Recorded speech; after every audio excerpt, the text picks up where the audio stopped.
Excuse the background noise here. I'm currently filming out of my hotel room in Split, Croatia. And since I've been traveling for the last few weeks at this point, I decided that our video for this week is going to be another one of the highlight videos from one of my past live streams, specifically the live stream I did a couple months back, bringing in all of your responses, which were all of your complaints about Chase and how we can maybe fix those complaints. So instead of you having to watch that 2+ hour live stream, you can watch this condensed version instead and hopefully get a ton of value from it. Watching it back, I had already forgotten about all the stuff that we talked about. And in my opinion, there was a lot of really high quality stuff being discussed. So I hope y'all really enjoy this one. Let's go ahead and zoom back to Pat Spencer now and let him take it away. What's the topic for today? Obviously, we're talking about the Chase card issues that everybody's been dealing with and has been griping about for a long time, including myself. I am a self-proclaimed Chase fanboy, but at the same time, I'll be the first to welcome some positive changes to their cards. And that's exactly what we're going to cover here today. And I do want to say first off the bat, thank y'all for your input on this. This entire live was made because of y'all's responses. Since y'all gave me a ton of responses for this, I was like, well, let's just include them all in a live and I'll kind of break down my thoughts on each. So as you're going to see in a little bit here, I basically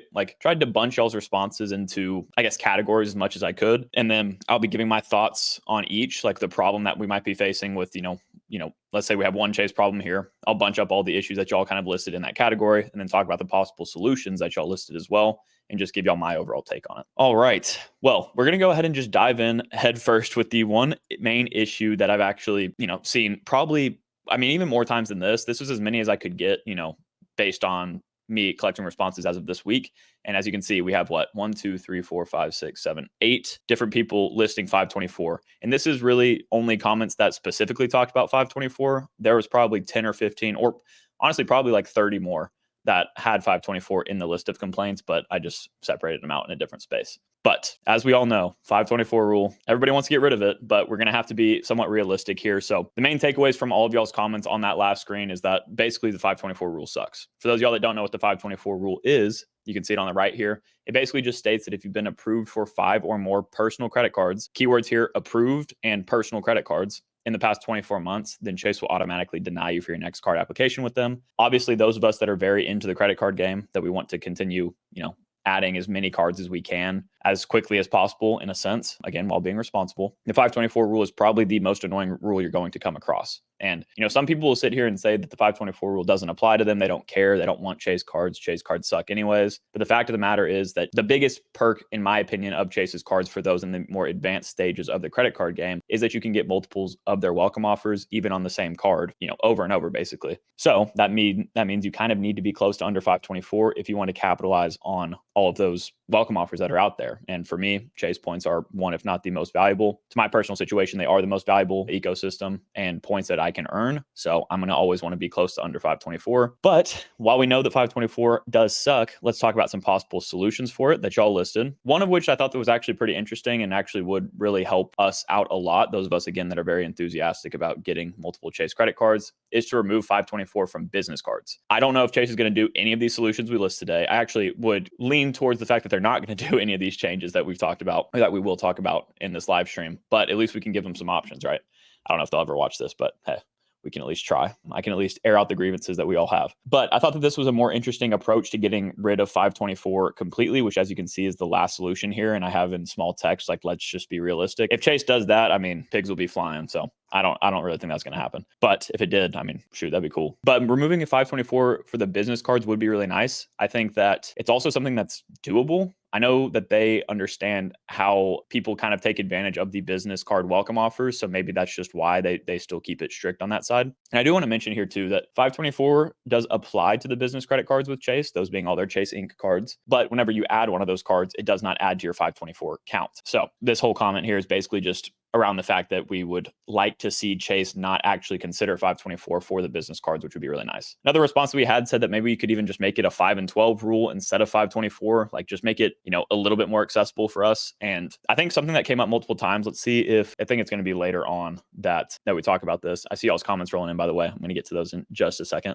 But yeah, so they don't actually mention it here, so it comes up later. But the fact of the matter is 524 is there for a reason. And the main reason that it's there is to keep people from churning their credit cards. So they're not going to probably get rid of that completely. There's a reason it's there. They also, again, let you get multiple bonuses on their cards, which not a lot of lenders do. So it's got to be intact in some sense, most likely. So making it a 5 and 12 rule would be a lot better for us than 524. And with all of those possible solutions being listed, I think even just a mix of those could be really helpful for us. But what do y'all think? What would y'all like to see from Chase in this regard? I'm going to go ahead and pull up some of y'all's comments here as well. Woodsy coming in with a super chat already. Dude, thank you so much. And what you said is, I'll be the first to say that 524 sucks, but in the grand scheme of things, it's easily circumnavigated. Keep up the amazing content. So thank you so much for that. And I do agree with you to a degree. I think the people that really, really, really hate 524 are just people that either one are going to hate it always because they're adding like 30 cards a year. And that's a very small subset of the population that uses credit cards. Or it's going to be people that don't properly plan. And then they're kind of, looking back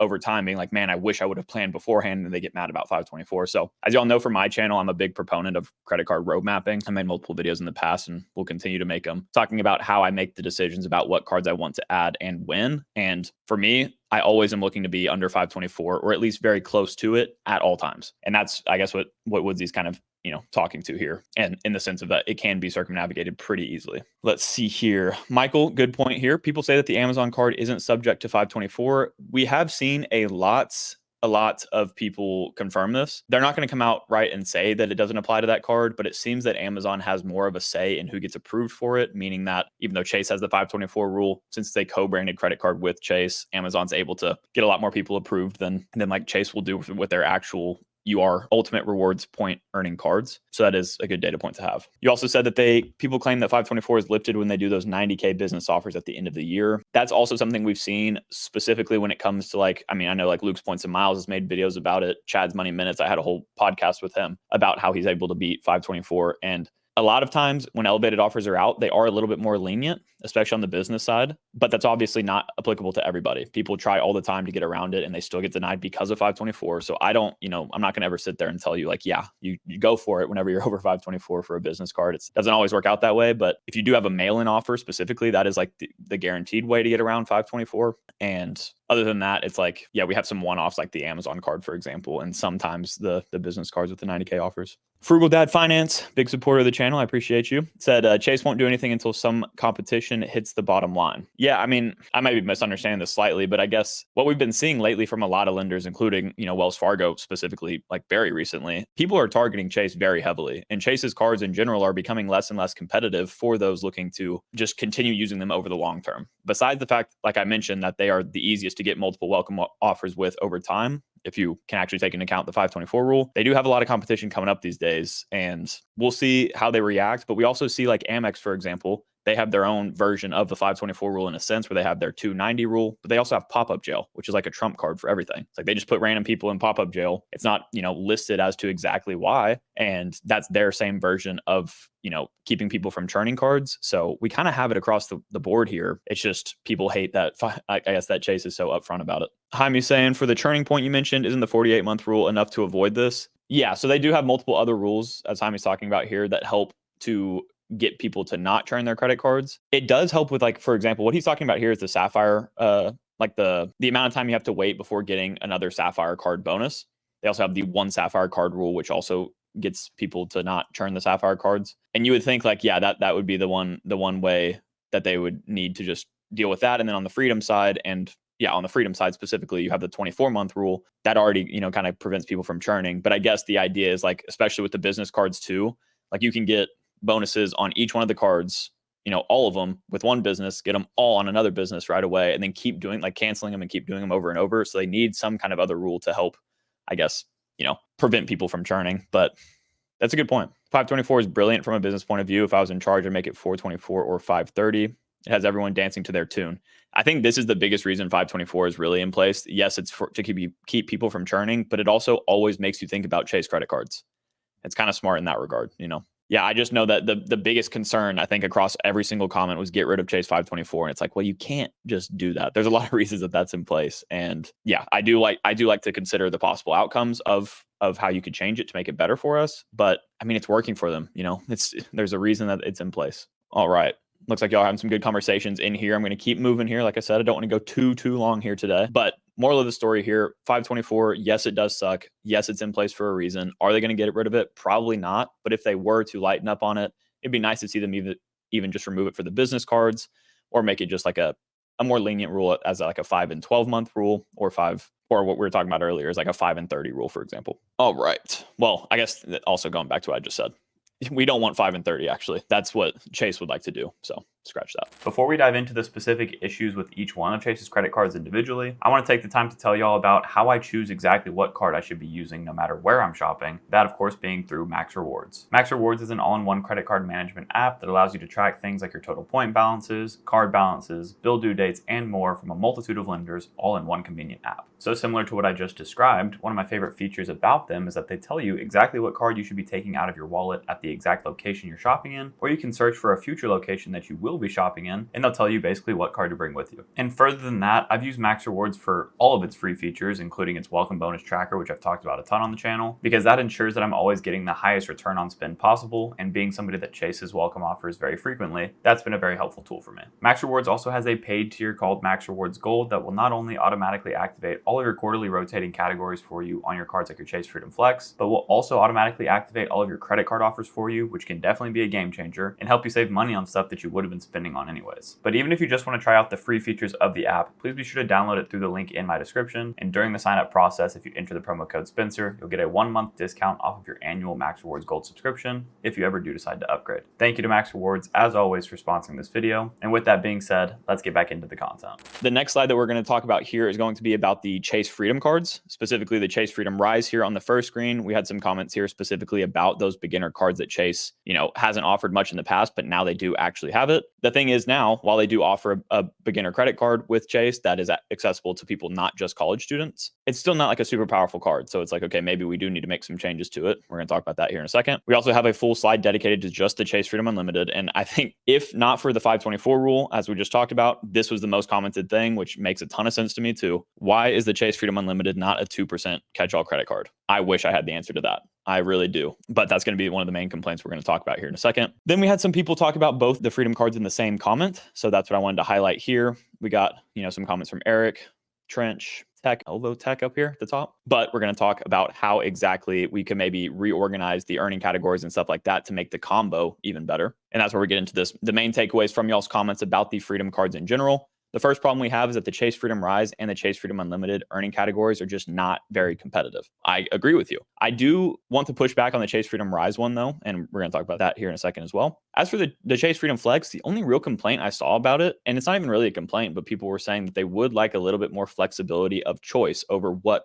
earning categories they get. For the most part though, the vast majority of y'all's comments were actually very positive about the Chase Freedom Flex. And that was the one card you were like, you could just leave it as is, actually remove stuff from it and it would be a better card. It's like, yeah. So obviously people really like that card. But getting into the possible solutions for these two problems, the first one for the Chase Freedom Rise that was listed by y'all is to just make it a flat 2% card as well as the Chase Freedom Unlimited. I actually don't think that that's a great idea. Specifically, I go back and forth on it because I think the point of the Chase Freedom Rise is not to actually give you good earning rates. That's what we see from like every beginner credit card. Besides like the Discover It really, that you can start, accumulating a ton of points really quickly. Most beginner credit cards maybe give you 1% back and they just are there to get you into the credit card game. If I was getting the Chase Freedom Rise, it wouldn't be a card that I plan on using for too long. So I don't really care about the earning categories. So if they had to keep it at a 1.5% back on everything and then have the Chase Freedom Unlimited be the flat 2% that you product change to, that would make more sense, I think, from a business perspective, as well as just for us. It's not necessarily mandatory. I'll put it that way. For the Chase Freedom Unlimited, a lot of people just want it to be a flat 2% card like the Citi Double Cash, Wells Fargo Active Cash, and drop the other categories on it. We don't need the same exact categories on all of their cards. And I think that that's a perfectly viable solution that I don't know why Chase hasn't done it yet. And again, on one hand, it's because people keep applying for their credit cards. They keep applying for the Freedom Unlimited. So why would they change anything? But as we see more and more lenders bring out very competitive cards to theirs, you would hope that over time they actually do refresh some of their products and just continue to be a bigger and bigger lender in the space. You just have to imagine that with all the competition out there, they're becoming like their top line's got to be a little bit worse than projected. But again, I'm not 100% sure about that. As for the Chase Freedom Flex, people just said that it would be nice to make the categories selectable, even if you actually drop the earning rate to 3%. I want to hear what y'all say about that because I would rather take the rotating 5X categories and not mess with anything else. I know Matt Clausen had a great idea for this card that we will get to like more towards the end of this presentation, but I wanted to see what y'all thought about the Chase Freedom Flex and if you would ever make any changes to it. The other possible solution to just the Freedom cards in general being somewhat subpar in some situations was, as it comes to the welcome offers, people really want to see that 5% back on gas and groceries as more permanent offers rather than just like coming around every once in a while. As we'll discuss here in a little bit, whenever we kind of rework all of Chase's credit cards and build a setup that would work best really for all of us, that would be less mandatory from them. But because in reality, the 20,000 points for spending $500 in 3 months is already as good as any other offer you're going to get on a beginner credit card. So that's just more of like, I guess, a nitpick, and people do just want to see those offers around more. So yeah, I want to see what y'all say about the Chase Freedom Flex in particular. And I'll go through basically everything that y'all are saying here live as well, because I think it's interesting to get both the pre-left questions in here as well as the live stuff going on. Trevor is saying that he thinks of the CFU as a 2.25% card because if you have the trifecta, the points boost from the Sapphire card makes up for the lower percent back, in his opinion. That is a very good point. The question then becomes, why do you need to have the full setup in order to make this happen? If we compare it to other ecosystems, though, like think about the City trifecta. They have the City double cash. It already gives you the 2% back. You still need the $95 City Premier to get those points out to partners, but while you don't get any boost in the portal, you get that flat 2% back from the very beginning. So there is a bit of a trade-off. You're right in the sense, like if you did redeem in that fashion, you're going to be getting 0.25% better than like a City double cash would. But if you're using all of your points with their travel partners, both Chase and City in this example, you're going to get a lot more value than technically from your City points if you get the same redemption rate across both, just because of that extra 5.5% boost that the card gives you. So it is an interesting discussion though. One Bridge 11 saying, so people want to turn the CFU into the active cash card. Practically so. Yeah, people just want 2% back flat on the card. That was something that let me pull back up here. How many people had said that? Yeah, you can see like the make unlimited 2% back with nothing else here from the top comments. Going back one more, we got jacked up saying CFU 2% catch all for the love of God, 2% back on the CFU, 2x on the unlimited. Drop the 3x drugs and dining, both of which are already on the flex. So you can see people really just want it to be a 2% flat card. And I think that's a great solution. As you're going to see more and more throughout this, and there was a comment about this as well in the community post, it seems as though with the earning category specifically, a lot of people just almost want to mimic the City Trifecta. And I think that speaks to the power of the City Trifecta in general, which we'll probably be talking about more on my channel soon, especially if I'm going to be going for the Strata Premier card whenever that comes out. Okay, CFF, Chase Freedom Flex with 5% needs to stay, but I'd like to have 3% permanent on groceries and gas. Oof, yeah, the no annual fee card gave you 5% on the rotating and 3% back on groceries and gas. That would be a game changer for sure. Unlikely, definitely. But again, as we'll talk about later, I think the permanent groceries and gas categories are probably going to be ones that make more sense on the Sapphire cards. And we'll talk more about why that's the case here in a little bit. Ian saying, give him the 5x rotating all day on the Chase Freedom Flex. Absolutely. Just looking at comments here about the Freedom card specifically. Ahmad, good point here. Yeah, I don't think everybody fully realizes that the 25% bonus and 50% bonus on the CSP and CSR respectively give you 1.875 and 2.25% points back. That is true. If you're somebody that uses the travel portal specifically, then getting 1.5x on the Chase Freedom Unlimited is actually more competitive than even the Chase or the City Double Cash, Wells Fargo Active Cash, any of those, if you're using the portal specifically, and you have the Chase Sapphire Reserve.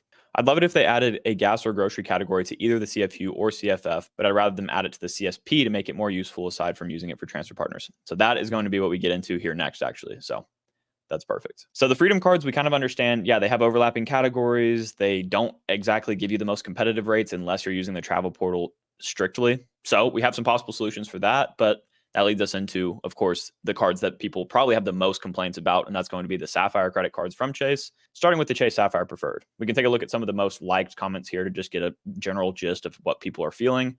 From Justin here up top, if they could just put gas and groceries on the CSP, man, instead of literally the same categories all over again. Now, we also had the comment under that talk about how they were actually okay with making the Sapphire Preferred similar to the Amex Gold, give it a higher annual fee and give it 4x back on grocery and gas and add some better credits. People seem to like that, at least a few people that saw that comment. So we got some interesting ideas floating around here about the Chase Sapphire Preferred. Speaking on the CSP, Chase Sapphire Preferred, and the Chase Freedom Unlimited specifically, going back to what we talked about with the Chase Freedom Unlimited, people just want 2x back on that card. But the most liked comments, I think the two most liked comments on my entire community post were these two from Gerardo and Zach as well. Gerardo saying gas and groceries on the CSP is a must at this point. Zach was saying that we need a groceries category, and that would likely come on the CSP. So we will talk a little bit more about that here in a second. We have the Chase Sapphire Reserve having an astounding amount of comments from people just saying that it's just not competitive anymore, that they need to add some better credits to it. They need to offset that effective annual fee better than they do. And again, we're going to discuss how y'all have actually described you would like to see that fixed. Then we have a combination here of the Chase Sapphire Reserve and Chase Sapphire Preferred that people want. As we can see, again, one of the most liked comments, add groceries and gas as a bonus category here from Jason, and also refresh the CSR card. So hitting both of the Sapphires really hard, and a lot of people resonated with that. So what are the main takeaways from y'all's comments about the Chase Sapphire branded credit cards? The first big problem is that the Chase Sapphire Preferred needs better earning categories. This has been something we've talked about on the channel for a long time, I feel like, mainly because I've always described the Chase Sapphire Preferred as a card that you're not actually going to earn a ton of points on, but you're going to use it as like a pass-through entity for all of your Chase points. It's literally just there to help you get access to Chase's transfer partners. At least that's how they've been forcing us to use it, because they don't give us good earning categories. You know, whenever I first got the Chase Sapphire Preferred, I started swapping my dining spin to it because it overlaps with all the Freedom cards, and the Sapphire card's metal, so I like pulling that out of my wallet whenever I first got started in the credit card game. But other than that, it's like I only used it for streaming services. The 3x back on online groceries is just, I mean, yeah, you can use that. There are workarounds, but who's going to do that? So that's the biggest problem with the Chase Sapphire Preferred. It's just the earning categories are lacking and overlapping. On top of that, as we just mentioned, it's missing gas and grocery categories. And that goes for both of the Sapphire cards. We could even split them up across two if we needed to, except with their one Sapphire rule, that would not be very helpful for us. So we're going to talk about how we can maybe, solve this. And then, like I said, get rid of category overlap. The possible solutions for this: one, with the Chase Sapphire Preferred, a lot of people wanted to see both 3x gas and groceries on the Chase Sapphire Preferred. Also, like I mentioned, people were even okay with having the Amex, or having the card more like the Amex Gold with a higher annual fee if they just gave us better credits and also some better earning categories. But I think the bottom line is that we could drop multiple categories on the Chase Sapphire Preferred and just add in gas and groceries, and it would become a much better credit card. As for the Chase Sapphire Reserve, we know that it just needs better credits. Someone mentioned the idea of maybe adding a clear credit to it, which is interesting. I think that's more of an Amex thing, as we've seen. So I don't think Chase would go that route. But as Matt Clausen mentions later here in his comment, Chase has partnered with so many different hotels, so many different airlines. They're partnered with DashPass, DoorDash, they're partnered with Lyft. Like, why can't we get credits for those companies? It would make a lot of sense, but unfortunately not, at least right now. Also, we'd like to see some increased earning categories, maybe even just adding one or two to the card. Also want to make it just more widely usable, because similar to Chase Sapphire Preferred, it's just not one that people are going to pull out of their wallet that much, besides maybe for travel. It's just how it is. The earning categories on the Reserve are also heavily overlapping with all of the other Chase cards. And also on the Chase Sapphire Reserve, it would be cool to see them add some hotel status to it. That's an easy way for them to recoup some of the effective annual fee that people have been complaining about. Chase has partnered with IHG, Hyatt, Marriott. Why can't they give us some kind of hotel status with one of those companies? I don't know. And then as for the welcome offers, a big complaint people had is that the Chase Sapphire Reserve having the same welcome offer as the Chase Sapphire Preferred just does not make any sense. And I completely agree. I don't know why they don't have an elevated offer on the Chase Sapphire Reserve, like say it's always sitting at 80,000 points instead of 60. That just makes sense considering it has such a high annual fee, but they don't do that. So I think for me, my overall opinion on the Sapphire cards is that we need to add gas and groceries to them. Now, how do we do that is the question. And I have a slide later where we break down exactly how maybe we could add earning categories to these cards to make them more competitive. But we know that they have the one Sapphire card rule, meaning that if they did split up gas and groceries on both of the cards, you could only pick one of them. So it's like, yeah, maybe you want the gas category on the Sapphire Reserve for a more travel focused credit card and the groceries on the Chase Sapphire Preferred. But if you have that, then you can't actually ever have both of the earning categories covered. So the only real solution would be, okay, let's put gas and groceries on both of them, if that's what you wanted to go with. And I don't know if they would ever really do that, because it doesn't necessarily make as much sense. So that's my opinion on the Chase Sapphire cards. The biggest issue being the overlapping categories. I'd like to see them drop some of those just horrible categories and add something that's actually feasible for us to use and make the credits better. Give us some hotel status. Give us some credits that help offset that annual fee on the Chase Sapphire Reserve, because if you're not somebody like me who has a Chase Sapphire lounge in your home airport, it's going to be extremely hard to make back that effective annual fee on the Reserve unless you use Lyft a ton, for example, or that DashPass membership a ton. Other than that, it's going to be pretty difficult. So James was saying that the Chase Sapphire Reserve is pricey after the $300 annual travel credit. That's correct. Yeah. Obviously, we're not doing a deep dive on each of their cards here. I've made full videos on all of their cards in the past, so they'll be linked somewhere, especially in the VOD. But the fact of the matter is the Chase Sapphire Reserve really only has one main credit that helps offset the annual fee. That's a $300 annual travel credit. It's actually very, very, very easy to use the annual travel credit. I think I've already gone through mine this year, probably a while ago, with how many trips I've been taking. But other than that, you don't have any direct credit that'll help offset anything. Yes, you do have like the global entry TSA pre-check, but that's very minimal over the course of 4 or 5 years. So we really just have that annual travel credit, leaving the effective annual fee at $250, which is very hefty to have to make back from just lounge access, basically. That Indian kid, what's up, man, saying Venture X over the CSR. I personally would say that you could actually have both of these cards. Obviously, that's what I do. The Venture X, if you have Capital One lounges near you, is probably the better option, especially if you want to put a lot of spend on it, because it has that 2x on everything on the Venture X. The annual fee is also a lot lower, so that helps make up your effective annual fee, because it does it for you automatically with its $300 travel credit, which does have to be used through the Capital One travel portal. It's worse than the Chase Sapphire Reserve in that regard. And then it gives you the 10,000 anniversary miles. That covers your annual fee on the Venture X. But again, like for someone like myself, I have a Chase lounge in my home airport, not a Capital One lounge. So the Chase Sapphire Reserve is the better card for me. It just kind of depends on what lounge access you need. That's how I think about the luxury travel credit cards for the most part. Comes down to the airport lounge access and the credits. Dallin saying, I'd rather not have the annual fee increase, but if it has the credits, it might work. The only reason that I'd be okay with an annual fee increase is because if that's what they need to do to then justify giving us better perks, it is what it is. Like, I guess that's kind of Amex's whole strategy. The problem with Amex that they have so many monthly credits now that it's just not fun to use their cards. If Chase could just give us actual, decently easy to use categories that are maybe more annual in length, I would take a higher annual fee on either the Sapphire cards if they gave us worthwhile value. I mean, I don't prefer annual fee increases, obviously, but I'm trying to give them like a little bit of something so we can take some in return.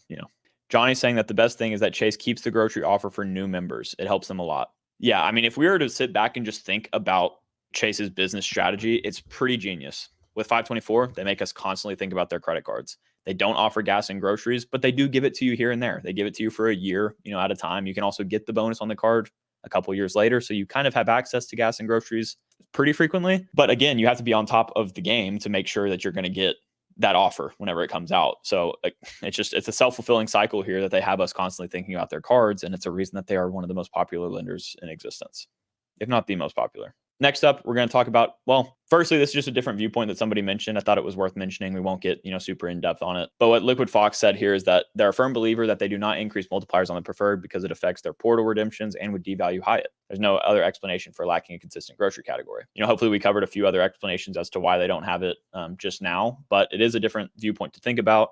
Similar to the viewpoint that we had with the Freedom cards having a lower earning category at a base level because of Chase's boost in their portals with their higher tier cards. There's a lot going on behind the scenes that we don't exactly, that we don't talk about all the time because it's a little bit too in there. Next up, though, we have a lot of comments basically just remaking the Chase Trifecta, which I think is very helpful. You can see here from like Sango, if y'all can read that, or I'm not even sure, Sangoy, talking about the lineup that they think that Chase should have, and people did agree with that. You see Caesar down here, longtime supporter of the channel, saying that overlapping categories, no gas category, no real grocery category, and a refresh to the CSR would be what Chase really needs to make that trifecta better. And again, we have Dallin up here, who's in the chat today, so I appreciate you. You had one of the most liked comments on the entire community post, so it's good to see you actually here as well. But we've kind of covered some of these things. We're going to break it down in even more detail. I had 3 separate slides on the Chase Trifecta because y'all had so many opinions on just like rebuilding that setup as its own, and that's what we're going to do on our main takeaway slide for this section. So I'm gonna give y'all some time to read through this, just mention some names here. Bill Wright making a comment. Michael's also in here very frequently leaving a comment, so I appreciate that. But just a lot of really great ideas as to how we can make the Chase Trifecta more competitive. And later we're gonna answer the question of, is a Chase Trifecta still worth it for people to start with? And I think we're gonna learn a lot from that. So last slide here on the Chase Trifecta, comments wise. Got to just, again, more people rebuilding the Chase Trifecta, the CSP, CSR, CFU, and CFF, all from the ground up, and let's just make it better. So why don't we go ahead and do that here together? I tried to combine all of y'all's thoughts into one slide. It does get a little bit difficult and also unrealistic for some of the earning categories that y'all wanted. And granted, I'd be happy if they brought them, but it's going to be very difficult. The main takeaways, though, we talked about this earlier with the Freedom cards. The Chase Freedom Unlimited, people just want it to be 2% on everything, and they don't care if it has any other earning categories. I say drop the other ones. I mean, keep 5% on Chase Travel if you really want to, but drop all the other ones and just make it a 2% card. Chase Freedom Flex, keep their 5% rotating categories, or as Matt Clausen mentions later, you could do like a 3 to 5% on selected categories like the US Bank Cash Plus. And I think that's a more viable approach than having like just some 3% selected categories, as was mentioned previously. So those are some possible solutions. I will be reading Matt Clausen's full answer out later, or at least close to it. So we can, because I think his response was one that I resonated with the most. So we'll talk more about that in the future. Chase Sapphire Preferred, I think we need to keep the Chase Travel on their travel credit cards. It just makes sense. We could just keep it at 5x back on Chase Travel there. That's, people are okay with that. And then have 3x back on gas, groceries. Well, again, this is unrealistic, but this is kind of what people want, is make it like the City Premier card, basically. 3x back on gas, groceries, dining, travel, transit, and streaming services. I'm interested to hear what y'all would drop off of this because, again, that's a lot of categories that we can't expect Chase to completely revamp. If you could only have, say, how many categories does it have on it right now? I guess it has like 4 or 5 technically, but for the 3X categories, what are the top 3 or 4 that you would like need on this card to really make it viable for you if you're somebody that's been holding off on it? Or what would you need to actually make it a daily card in your setup? As for the Chase Sapphire Reserve, people want to see 5x back on all flights, very similar to the Amex Platinum. That makes sense to me too. They already give you the leniency on the annual travel credit to use it for like any flights or any hotels and all of that. Why not give us an actual earning category that we can use for that as well? Also, you can keep the 5x back on Chase Travel or 10x back, or make it whatever you want for the luxury travel credit card. I don't think many people are using the Chase Travel portal in cash as much, at least at the point we're talking about where you're using their transferable or you're using their transfer partners to redeem your flights and all of that. And then people wanted to see a bump to 4x back. Again, going back to the point of, since there's the one Sapphire card rule, you almost need to overlap the categories on the Sapphire cards unless you got rid of that rule. If you got rid of that rule, I think that'd actually be a better approach, because then you could have like maybe just groceries on the CSP out of the groceries and gas categories, move gas to this Chase Sapphire Reserve, get both of the cards, and then you have to, pay more annual fees to Chase, but you have access to those categories. So, but y'all were saying make the dining, bump it up 1 to 4x back. You want to see gas, groceries, and travel on this card as well. Again, we're going to have to be a little bit more realistic here, but let's go ahead and talk about that together. And a thing that Matt Clausen brought up earlier, I did not bring his comment up, but mobile wallet purchases is a big one that we've started to see on like the US Bank Altitude Reserve, making it, a very popular earning category to have on a credit card.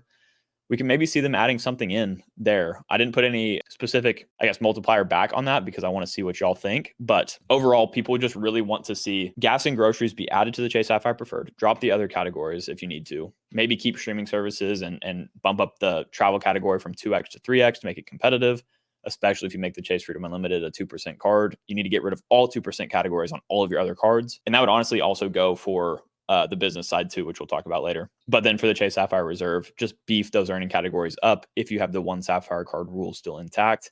If not, get more creative with it and maybe only have certain ones on the preferred and certain ones on the reserve. Okay, so I'm going to assume that the comments that y'all have left here are going to be for the Chase Sapphire Preferred, since that's the first thing I asked about. Down was saying gas, groceries, and dining is all you would want on the Sapphire Preferred. And I'm going to make the assumption too that we're talking about, okay, we're taking those off. We're not having dining anymore on the Freedom card. So in order to have access to dining categories, you would need the Chase Sapphire Preferred based on this slide that we have up. We're assuming right now, in answering these questions I'm asking y'all, that the Chase Freedom Unlimited only has 2% back on everything. Chase Freedom Flex only has the 5% rotating categories. So we need to start building up the Sapphire cards to be more powerful. And I think that's what Dallin was getting at here. Gas, groceries, and dining on the CSP. That would be huge. That'd be all that I would really care about having on it. You could drop the streaming services. You could drop all that. And that seems to be the consensus here as well with James. Just grocery and gas is all he needs. Trevor saying gas, groceries, utility bills, and dining. Utility bills is an interesting one that people did bring up a good amount. Maybe that could be captured in a mobile wallet category of some kind. I guess not really, unless you're able to use that, through your portal or whatever to book or to pay using a mobile wallet. But I don't think like many cards are going to just give you a utility bills category besides like the US Bank Cash Plus. And that's why that card is so powerful. Oh, James saying and dining as well. So yeah, basically reiterating what Dallin said, gas, groceries, and dining seems to be in the lead here. I thought about this as well, Vincent, for the CFU. Technically, if they did bring in the mobile wallet category, they can make that the 2x and then keep 1.5 for everything else. I just don't know if Chase has any incentive to really get you to use a mobile wallet. It's not like the Apple card where they have obvious incentive to get you to use Apple Pay. So why would they really do that? I don't know. I guess it just keeps them from having to give 2% on everything. So that is an option. Mark is saying that he finds it hard to justify the Chase Sapphire Preferred when the Reserve has so much more to offer. I completely get that, for sure. I have the Chase Sapphire Reserve. But at the same time, you have to think that the majority of the public would maybe rather have a card like the Venture X and the Chase Sapphire Preferred still have a lower annual fee than the Chase Sapphire Reserve, give you more lounge access in some ways, at least just to the Capital One lounges and Plaza Premium lounges. And you still get the ability to transfer your points out to Chase's travel partners with the Sapphire Preferred. So really the only people that the Sapphire Reserve makes sense for is one, if you use the travel portal very frequently with that 50% boost. If you have a Chase Sapphire lounge in your home airport, that's also big. Other than that, it's like it has a higher effective annual fee. I guess if you're somebody also that just doesn't have a luxury travel credit card and that's the one you want, that's another reason to have it. But these days you could get like the Venture X with a negative effective annual fee off the rip, as long as you use their travel portal, and then use the Sapphire Preferred to get that access to the partners. And that's what most people I think are doing these days. So I kind of just actually discussed this, but the big question that I got that I thought we could all answer together, and I think everybody's going to have differing opinions, is do you still think to this age, the Chase Trifecta is still good for those that are starting out? To me, I still think it's a viable approach to starting the credit card game specifically. The problem then becomes what happens when you're more advanced in the credit card game and you have cards that just have better earning categories than Chase. In the beginning, though, we know about the Chase 524 rule. We know that Chase's credit cards have great welcome offers. We know that their transfer partners are some, if not the best in the game. We know they give you the most flexibility with your point redemptions via cashback, travel portal, and through transfer partners that are all very competitive. It gives you the freedom to decide what you want to do with your cards in the future. Like if you want to go full cashback, at least you've been getting, cashback points at a good rate. It's not great, but it's good. So to me, it's like the beginner to intermediate stage of the credit card game. Chase's credit cards, they still make a lot of sense. The Chase Trifecta in general. I did mention, though, that I don't think you need the full Trifecta. I kind of grew up in the credit card game having the Freedom Unlimited first and then the Sapphire Preferred, and that's really all I needed. I'm not a big fan of rotating category cards, even though the Freedom Flex can give you a ton of value. But I was mainly just using those first two I mentioned. But these days I have the OG Chase Freedom that I do swap in for some rotating categories, and I like having the full Trifecta. But it's not a mandatory by any means. It's just like if you do want to get started with Chase at some point, do it at the beginning while you're under 524. And then if you're like, actually, I don't like their cards. Okay, no harm's done. They're all no annual fee cards or have the ability to downgrade to a no annual fee card. So you're not hurting yourself in doing this, and you're starting with one of the biggest banks in the US. I don't see anything wrong with getting Chase Trifecta these days. Are there better options out there when you're more advanced? There are, specifically for earning categories. But again, that ecosystem for me is so hard to beat since I love Hyatt and Southwest are my main two places that I travel with or companies I travel with. So it's hard for me to get away from the Chase cards, even though I get better earning categories on other cards. James saying that he thinks it's a good setup still. Yuri saying, oh, well, that was a wrong thing there. What was I reading here? Oh, Johnny's. Depends on if they're travel or cashback. I think I kind of covered that as well just a second ago. Yeah, Brandon saying, what you do whenever you're more advanced in the credit card game with Chase is you get into their business cards after you have the personal Trifecta. I was speaking more to just the personal Trifecta, but that is very true. As I mentioned at the beginning of the live, why we even care about the Chase 524 rule later in the game is because of the Chase Inc. credit cards. If you're somebody that's really into the credit card game, you're going to at some point probably start applying for business credit cards, even if you don't have an official business. And that's because their welcome offers are just so insane, especially on the Chase Inc. cards. Their free cards, the Freedom or the Inc. Unlimited and Inc. Cash will give you 90,000 points, and you can get that over and over again. So of course you'd like to be under 524 for that. And if you're more advanced, that's what people are doing. That's why people have so many Chase cards, like Luke's Points and Miles, for example. Even though he's not a fan of Chase at all, he still has a lot of their cards because you just get so much value from them with those welcome offers. Jaime saying, if you're just starting out and get the Freedom Rise and Freedom Flex, I don't see the point in getting the Chase Freedom Unlimited. The main point would be to get the welcome offer. That would be basically the only point at that point, which is why earlier I said I don't think I would ever increase the earning rate that the Freedom Rise gave you above the Freedom Unlimited, because right now that is the issue. Like, why get the Freedom Unlimited besides for the welcome offer, if you already started with the Freedom Rise? So as long as they've made the Freedom Unlimited a 2x credit card over the 1.5x on the Rise, people would have incentive to apply for that card as well. That's my thoughts on it. CJ, this is a great way to summarize it. And I think people don't really understand this about the credit card game or the credit card like YouTube space in general, considering that we speak to a very wide and broad audience here. As CJ says here, as much as I like to point out the weaknesses of the $95 Chase Trifecta, I'll still recommend it to most people because it's so easy to get value from it. And that is the thing. It's just, one, it's really easy to get value from, even just from the welcome offers alone. But if you're not getting value from it, you can downgrade to a no annual fee card and just have those cards age on your credit profile. Like, there's not many downsides to it, other than like, yeah, maybe if you didn't know about other card setups, which that just means you haven't done more research, you might just stick with Chase and have a lower earning rate over your lifetime if that's all you used. But if you figure out how to use their points optimally, or you just, start to apply for more cards as time goes on, that becomes less of an issue. Jacob, what's up? I don't know if I missed your message coming in, but I'm glad you're here. Saying those Chase business card offers are huge. That's one of the reasons why I have so many of them. Yeah, exactly. I mean, same here. Okay, perfect. Well, again, let's get into the next part here. Going to go through this last section a little more quickly because the main focus, of course, that people have on Chase's credit cards is the Trifecta. But we have a mix here of responses about their hotel credit cards, what people want to see from that, as y'all can read here. Appreciate all of y'all's responses as always. I'll break down each one of these here in a second. And then when it comes to all of their credit cards, some people, they couldn't stop at just let me give you one quick thing about the Freedom Unlimited and one quick thing about the Sapphire Reserve. No, they laid out a whole new lineup for Chase, which I really appreciate you taking the time to do. And I wish I could read all of these out. I just don't have, unfortunately.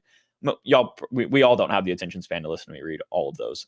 But I did read all of them myself, and I thought they were sometimes like a really, really, really smart way to get Chase to become more competitive. And I wanted to at least highlight those. Now, this is the comment that Matt left that I think is one of the best approaches that we could have with Chase's credit cards. And I should have zoomed this in even bigger because y'all probably can't read it, but I think I might have captured it here on the next slide. Let me see. I kind of did. We're going to start with the main takeaways from all of those comments about the hotel cards and just all of their cards in general, co-branded, ink cards, all of that. So the main takeaways from those comments I just showed on screen, we're going to start with the ink cards. The first one, Chase Ink Unlimited. Let's mirror that Chase Freedom Unlimited change that we would like to see the Chase make and just make it a 2x card on every single purchase. That's all you need to do. It's a 1.5x card. That's all it gives you. Just bump it up to 2, make everybody happy, compete with the Amex Blue Business Plus, Blue Business Cash, the Signify Business Cash from Wells Fargo. Video coming out on that soon. Well, highlight video, I should say. Chase Ink Unlimited, very easy to make changes to that card and make everybody happy. Chase Ink Cash. I don't think anybody said a single thing about the Chase Ink Cash. So I put keep as is. People like to use it for those strategies that, like with office supply stores and all of that. I don't personally use those, but it's a great way to get value from the card. So yeah, again, people did not have any complaints. Chase Ink Preferred. People would like to see 3x back on dining. That was one of the comments on there, which let me see what that could replace, if anything. With the Chase Ink Preferred. Yeah, because for example, they have 3x back on like travel, the internet, cable, phone services. And we do have 2x back on dining with the Chase Ink Cash, but that's not going to help us enough here, especially if you increase the earning rate on the Chase Ink Unlimited to 2x back. So add 3x back for dining on the Chase Ink Preferred. And then the last note that people had was to add a Ink Business Reserve card. I thought that was super interesting. And I wish I could spend more time building out that setup, what I would like that to look like. And maybe we could do that in a future video as well. Or y'all can just tell me here what you would like to see from that card. I imagine we'd make it more of just a luxury travel credit card just on the business side. So we're going to have some of the same credits as the Reserve, especially if they made the changes like we would like to see from them, add some hotel status and stuff like that. I'd love to see that. But yeah, so that was the main takeaway for the ink cards. I'm going to go back one and see here. Yeah, so as for Matt's comment that I said I was going to come back to, the only thing he said about that was to consider the ink reserve. So glad that he agreed with that one. But as for the co-branded cards, that's where things get a little bit interesting. The co-branded cards, starting with Hyatt, people want to see the premium Hyatt credit card, a luxury Hyatt credit card that gives you better status than the dang World of Hyatt personal card, whatever the actual name of it is. They also want to see a better free night on that, even if that comes at an increased fee. The category 1 through 4 nights, while they're easy to get value from, are just not super competitive. Like even the IHG Premier card has a much better free night certificate on it. So it's like, okay, Hyatt, like obviously we can't blame Chase fully for their co-branded cards. We're just talking about what we would like to see changed. But the Hyatt cards are in desperate need of a revamp. They kind of always have been, in my opinion, which is why I made a full video about that a few months back. The other thing too is people wanted to see an increase the 2x categories to a higher earning rate, or just, even add some better ones. But overall, I think the Hyatt lineup in general could use a revamp, and hopefully with the release of a premium version, they would actually make their other cards better as well. IHG, the only thing I really saw about their cards, again, kind of what I just mentioned, the IHG Premier card is seemingly a very, very powerful credit card that people love. So if it ain't broke, don't fix it. But they would like to see a premium version of that card as well, which I would agree with.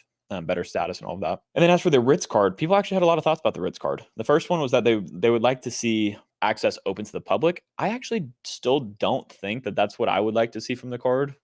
Just because the only reason I would like to see it is because if they do that, it will actually have a welcome offer on it. That's obviously huge. That's where we get all the value. Or a lot of value from our cards. But the downsides of doing that is that it makes it a much easier card to get. And yeah, theoretically, that's not always a good thing. I think that sometimes it's nice to have some exclusivity to some of the cards out there. Maybe that's selfish for me because I've been waiting for so long to get the Ritz card based on me applying for the Boundless last year. But yeah, I don't know. Maybe y'all would like to see open access to it. And that's been rumored that it's going to happen. So maybe it does. The other thing with the Ritz card is that they want to see just better credits on it, because while you can offset the annual fee on it, it's not extremely easy. It's also in a weird spot with the annual fee at $450. It's like, why not maybe increase that, give us a better free night, or not a better free night, better credits, or give us higher status? Because right now it only gives you gold status, which you can get like very easily with other cards, including the Amex Platinum, right? So it's like, it's not really giving you much there unless you're a Chase loyalist, which is basically what I am. Not really. Obviously, I have cards from 5 different lenders, but still, I like to prioritize a lot of Chase cards myself. So that is what we're going to cover there. Make sure. Okay. So I'm going to come back to Matt's thing here to talk about a general Chase setup, but I want to hear what y'all think about the hotel cards, as well as just the ink cards and the other co-branded cards as well. Oh, wow. Yuri's saying he has 2 Ritz, 4 IHG, and 2 Hyatt cards. He wants 4 more Ritz cards. That is crazy. I guess you're getting plenty of value from them. That's pretty cool. I mean, you're definitely a Chase Hotel loyalist, so that's cool to see. Marcus, a different note here, but he's saying so tough to justify the annual fee on all of these cards coming from a no annual fee setup. It will become very easy to justify whenever you think about effective annual fees versus annual fees. Yes, you have to pay up front, but that doesn't hurt me at all to do because I know that the cards are going to give me more value than that in the future. You're prepaying for benefits. That's all you're doing with an annual fee. I'm a big fan of prepaying for a lot of things. So for me, prepaying an annual fee for credits and benefits I'll use all year is great for me, as long as those credits and benefits give me more value than the annual fee would have. But yeah, if you're on team cashback, I can imagine the I guess mental struggle you go through to actually pay for credit cards because you're just so used to not having to do so. James saying he likes the IHG free night. I do want to use that at some point. I have not gotten into the IHG cards yet, but that is in my future as long as I'm close to under 524. John, it's a good question. I appreciate you joining late. I saw you joined up here. Another one of the members of the channel. Thank you so much for joining us. You said when you are eligible for the welcome offer on a Sapphire card again, do you plan on downgrading? Do you plan to downgrade your CSR and apply for it again? Yeah, I'm going to probably make a full video on this when the time comes, and the actual trigger for what I'm going to do with my cards is probably going to be around the time I want to upgrade to the Ritz-Carlton credit card. And the reason for that is because I product changed to the Chase Sapphire Reserve mainly for access to the Chase Sapphire Lounge in Austin, as well as a lot of other things I mentioned in the full video. That was one of the biggest ones, though. The Ritz-Carlton card does give you access to Chase's lounges, but not the Sapphire Lounge in the Austin airport, which is extremely annoying, which means I probably will have to continue to keep the Sapphire Reserve and the Ritz-Carlton. That's a lot of annual fees, but I'm going to decide more about that in the future. The answer, though, to your question is no matter what, whenever I hit that 48-month mark, I plan on downgrading to another Freedom credit card and reapplying for a Sapphire card, hopefully during an elevated welcome offer period like we're in right now. And that would be the golden opportunity to just lock in more Chase points. Perfect. Let's go ahead and get back into the presentation here. Jeez, I'm having a stroke now. We're getting to the later side of the stream where y'all are in the deep end with me. But I did want to touch on Matt's comment real quick. I don't know if y'all can really see that. My bad if you can't. I just wanted to make sure that I addressed it because I thought it was a very good way to look at the Chase cards in summary as what we've talked about today. What Matt wants to see from the Freedom cards in particular, he wants to see the unlimited to a flat 2x card, maybe even 2.5x on mobile wallet. We talked about how mobile wallet might not be something that Chase was ever going to really do, but if they made it a flat 2x card, everybody would be happy. He does want to see the flex actually redone as the US Bank Cash Plus, 2 5x categories of choice, 2K limit per quarter, 1 3x category of choice. I thought that was really interesting. I don't have any issue with the 5x rotating categories. I don't think many people do. But the US Bank Cash Plus is probably the most flexible, like choose your own category card, or the most powerful maybe in a sense. So to have it mimic that card more is not a bad thing. Crazy going on out here. Sorry, a little behind the scenes there. With the Sapphire cards, he was saying that we need to add hotel statuses, Discoverist with Hyatt, Marriott Gold with Marriott, or IHG Gold with IHG to the Sapphire Reserve, which makes so much sense. I don't know why we don't have any hotel status on the Sapphire Reserve. That would even cover the effective annual fee alone on the card for a lot of people. Also add 4x travel and dining, which is interesting, gas or mobile wallet. I think the most logical thing they would do is probably like travel, dining, and gas. Then the question becomes, like we mentioned earlier, if there's a one Sapphire card rule, which I think you actually mentioned to get rid of that at some point in here. Where is that? Maybe you didn't mention that here. But if you strip the one Sapphire card rule, then this would be okay. But if not, you're missing out on that grocery category that we talked about on the Sapphire Preferred, and you can only have one of them, so you'd have to pick your poison. And then you also talked about adding some credits like free Dash Pass, up the DoorDash credit, free Amazon Prime. That's another partner that they have that we don't see any benefits from on the UR point earning cards. Continue the Lyft partnership. So there's a lot of great ideas you had on the Reserve, and I would love to see some of those changes be made. With the Preferred, you said don't raise the annual fee. There's what I was saying. Kill the one Sapphire rule. Add a full grocery category. Also have a mind of stripping the annual fee and keeping transfer partners, but can't justify protections this way. So the other option a lot of people brought up is like, why not just add a new credit card to the Chase lineup that's no annual fee and has access to the partners? I highly doubt that Chase would do that because they want you to pay for that access, and it makes sense from their point of view. So maybe though. And then for the ink cards, you said basically what we talked about earlier. The main thing is like maybe adding an ink reserve would be the big thing, as well as what else you mentioned here that people can read. And then with the co-branded cards, you talked about basically every one of their co-branded cards, which I just thought this comment in general was great, and I wanted to highlight it. Matt, again, is a great content creator that y'all should check out. I've really found a lot of value from his stuff, and I hope y'all do too. But yeah, now wrapping up in general here, y'all left some comments that are just not necessarily specifically applicable to one specific card, and I thought that we could touch on all of them here. I'm going to come back to Luke's comments. Y'all remind me if I don't. But the main takeaways from all of y'all's just general comments is, one, you want access to partners with no annual fee. Again, feasible, I don't know, but that's what you want. And I completely understand why you'd want that when we see cards like Built, for example, giving us that access, and the autograph card with Wells Fargo now. One of the other requests was seeing more cards with 2-year extended warranty. And who said that one again? Jan said that. And I looked it up after too, and I was like, how many other, lenders give you this? Because you mentioned using Amex mainly for the extended warranties, but they also only give you 1 year, to my knowledge, on most of their cards, but they are more lenient than most lenders. So I can see why you would do that. But I did realize that only Barclays and Citi have cards that really give you 2-year extended warranty for the most part. So we can make them more like that, but I don't think it's necessarily something that people would want over an earning category boost, for example. People also wanted more compelling welcome offers, and what that meant is like more targeted offers, like Amex style kind of offers, where you could actually get an elevated offer on a card, not during a time where everybody else gets the same offer. I thought that could be cool, as well as just more elevated offers would be nice, like more frequent elevated offers. No raised numbering was one that was mentioned, and I do want to point out the fact that Michael also told me about this.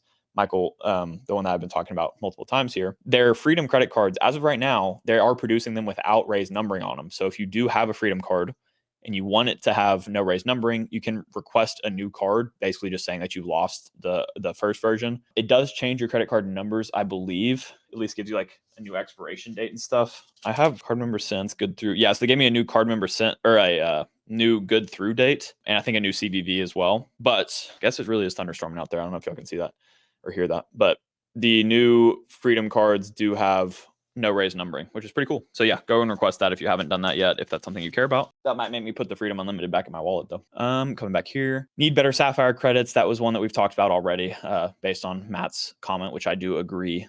The Sapphire Preferred, it could use better credits, like just make the hotel credit like just a general travel credit for $50, like the Reserve. I would not complain about that. So that's one thing. Someone mentioned adding Chase Lounge entrances to sporting venues, which is similar to like Amex, for example. Thought that was a cool idea, especially for like the Reserve holders, because we just don't really get that much with the Reserve outside of like the access to the airport lounges I've talked about. So, and someone mentioned removing bank data for advertising. They really didn't like that. I mean, I think at this point, our data is pretty screwed with all the banks. Like I think all banks are kind of using our data for advertising these days. And if you're on TikTok, I mean, you're screwed there, aren't you? So that was one thing that I was like, yeah, it'd be nice to remove, but what are we going to do? Then there's some miscellaneous comments here.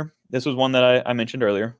Crazy About Candles mentioned that they need another no annual fee card, put a 20, 30,000 point sub on it, and make sure it has good, consistent cash back on gas, and we're good. That's a problem that we would have to face. Maybe you could like merge the two ideas of having this new card, which we could maybe talk about, give you access to Chase's transfer partners for free. And maybe it's that gas and grocery card we've all been waiting for, but we can all dream. Someone also just mentioning how the people in the comment section, while we are, of course, I asked you to list negative things. So that's what we're doing. I guess they're just pointing out the power of Chase's ecosystem as a whole, which I think I've done here today too, and why I still think that their cards are worthwhile. But yeah, I think that was just another thing. And then Bradley was saying how the Amex Trifecta is low-key meta. I don't know how y'all feel about the Amex Trifecta versus the Chase Trifecta, but we could always discuss that another time. And I've done that in other videos as well. Yeah, just wanted to make sure I included everybody's comments in here. I wasn't discriminating on what comments I kept. I brought them all into this live stream. You can go back and you can see your comment if you commented on this community post, either of the community posts. So Matt, You were saying Luke's comment revisit. Let me pull that back up. I did think it was very interesting. Luke, obviously, he kind of speaks his mind in a good way. I think he's super open and honest, which is why I'm a big fan of his channel. And he kind of summarized things in a way that I thought was pretty funny. He was saying that Chase actually doesn't have to do anything. Their user base will argue all day why Chase cards are the best without realizing most of them are inferior. Chase will never deliver what their users want as far as gas and groceries or high multipliers. Why would they?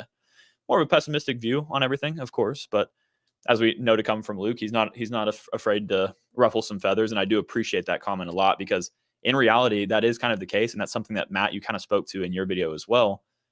I think it's wrong to accuse all of Chase's fan base, if that's what you want to call it, or all of Chase's user base as kind of being ignorant or like using inferior credit cards, because as we've discussed here, that's not really the case. It just depends on your preferences. You can't make a blanket statement that their cards are bad in general or that their cards are good in general. It's a specific use case thing. But the fact that they might not make changes because we keep using their cards is pretty logical. And I think that's a big reason they haven't made changes yet. But you hope with enough competition, people will start kind of leaning towards other lenders, and that would make Chase actually make the changes. That's the goal, right? Hope y'all enjoyed that. Just want to say thank you so much for this.